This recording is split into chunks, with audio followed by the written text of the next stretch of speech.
Bonjour, 23e mondial des métiers, Auvergne-Rhône-Alpes, du 7 au 10 février à Eurexpo, le salon de la découverte des métiers d'aujourd'hui et de demain et de l'information sur les choix professionnels. Bénédicte Zambeau, directrice générale de l'événement, est notre invitée aujourd'hui. Bonjour. Bonjour. Merci d'être avec nous.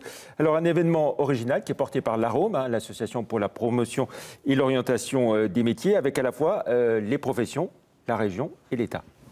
Absolument. C'est une collaboration entre le Conseil régional, la Directe, les branches professionnelles, les entreprises, les chambres consulaires et les associations professionnelles qui se rassemblent et qui mobilisent plus de 4000 personnes sur une centaine de stands pour présenter 700 métiers au public. Et puis parler d'orientation. Alors on dit que c'est un événement unique en son genre à l'échelle européenne.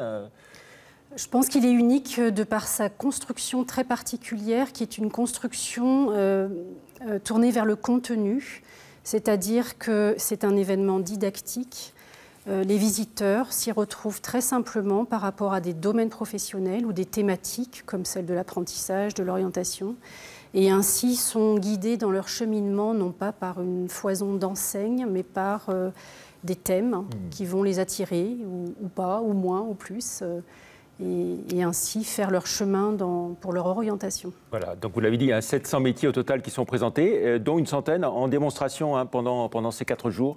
Oui, c'est la spécificité aussi du mondial, c'est-à-dire que les organismes de formation, les établissements, qu'ils soient lycées, CFA, centres de formation des apprentis, les maisons familiales et rurales, les écoles de production, les IUT, les universités, les écoles du supérieur se rassemblent avec les branches et les entreprises pour mettre en œuvre des démonstrations de métiers concrètes, réelles. C'est comme les entreprises qui sortent de leur mur pour venir s'installer au mondial. On voit clairement en quoi consistent les métiers pour prendre des idées, bien sûr.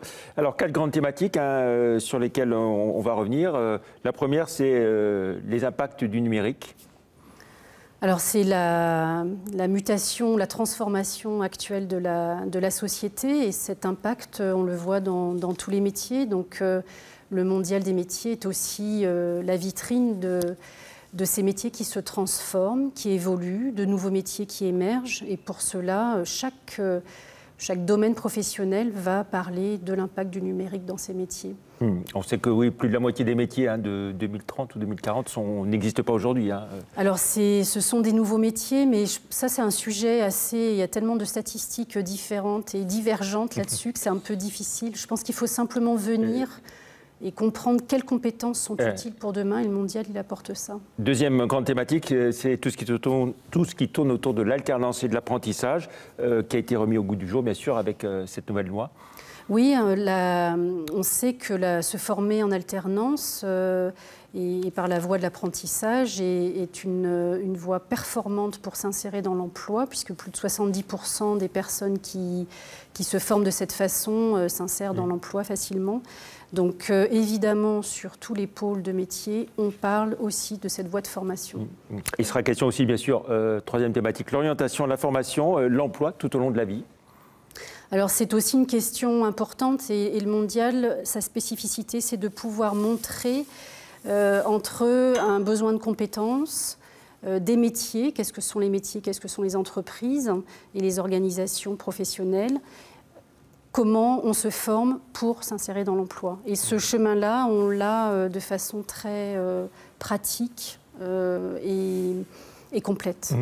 La quatrième thématique, c'est l'inclusion et la diversité. Oui, on a cœur à ce que le mondial des métiers porte aussi la connaissance des métiers et des voies professionnelles pour l'ensemble de nos concitoyens, à savoir qu'on soit une femme, une jeune femme, un garçon, un homme, ou qu'on soit une personne handicapée. Et là, on a des modalités d'accueil et d'information qui sont préparées pour tous. Voilà, donc des stands handi accueillants, par exemple, et puis des conférences qui seront traduites en langue des signes. Voilà. On le rappelle, les cibles, les jeunes, mais aussi toutes les personnes qui sont en évolution professionnelle, en recherche d'un nouveau métier. Oui, parce qu'en fait, l'orientation, c'est un chemin. Avec la transformation des métiers, on sait aussi les mutations dans la société qu'on ne fera pas le même métier toute sa vie. Et il y a besoin d'être en prise permanente avec quelles sont les compétences recherchées, comment on s'y forme. Et ça, c'est vrai maintenant pour des collégiens, des lycéens, avec Parcoursup encore plus. Mais c'est vrai tout au long de la vie. On pourra aussi trouver des informations pour l'emploi. Voilà. Avec des jobs. Et puis dans les temps forts, donc beaucoup d'ateliers, de conférences, un retour sur les Olympiades des métiers aussi. Oui, alors l'excellence dans les métiers, c'est aussi intéressant de rencontrer des gens qui sont passionnés, qui sont excellents et qui s'inscrivent même dans des concours comme les Olympiades de métiers. Donc ils sont récompensés le vendredi 8 février à midi sur l'Agora, l'espace de conférence du Conseil régional. Merci beaucoup Bénédicte Zambrot d'être venue nous présenter donc, ce 23e Mondial des métiers. Lyon Décideur sera en direct du Mondial des métiers jeudi prochain. Merci, donc du 7 au 10 février à Eurexpo. Merci, au revoir. Merci beaucoup.